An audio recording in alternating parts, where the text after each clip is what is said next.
Taterskin and the Eco Defenders, Chapter 13. We came here, first of all, because Draco wanted to meet you, having heard about your species and being enamored with it, Albert replied. But now that we're here, there's something else I want to do. In fact, I feel as if I must do it, Albert continued, and made sure all of us animals were listening because this was an important matter to him. Albert explained to us what was going to happen in Germany, a country that didn't exist now in the year negative 15 odd million, but eventually would. He told us about a diabolical man named Adolf Hitworm or something like that.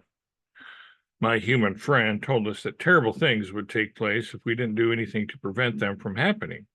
At first, he thought about all of us going back or forward, depending on your perspective, to that time, which was all the way back or forward to our beloved 2525, less about 600 years, and fixing Hitworm's wagon ourselves. But then he came up with a better plan. Albert said we were going to warn the people who would eventually live here, when it came to be called Germany, about what was going to happen if they didn't put a stop to this insane and evil character. Only by doing that would they be able to prevent the horrible things from occurring. How are we going to accomplish that? I asked Albert. He had come up with this plan.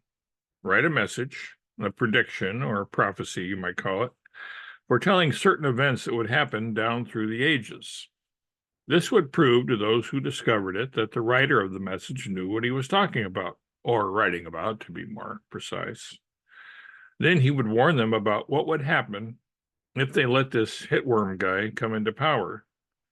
They would then, hopefully anyway, keep that person from gaining power or influence, come dog pound or high water. What sort of things are you going to tell them will happen to convince them that you are a true prophet? Stripes asked. Several things. I will tell them that Mount Vesuvius will erupt in the year 79. J.S. Bach will be born in Eisenach in 1685. A global conflict will begin in 1756 and last until 1763. There will be a revolution in France in 1789. In 1848, gold will be discovered in California.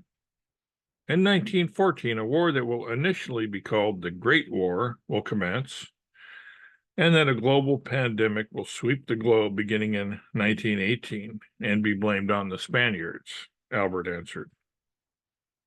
Although Tub Thumper was convinced that providing this information about things to come would be enough for Albert to prove his claim of knowing what would happen after those events too, she did wonder about one thing. How will you preserve this message so that it will last, still be legible, and be found 15 million years from now, give or take a few centuries, Albert? She asked.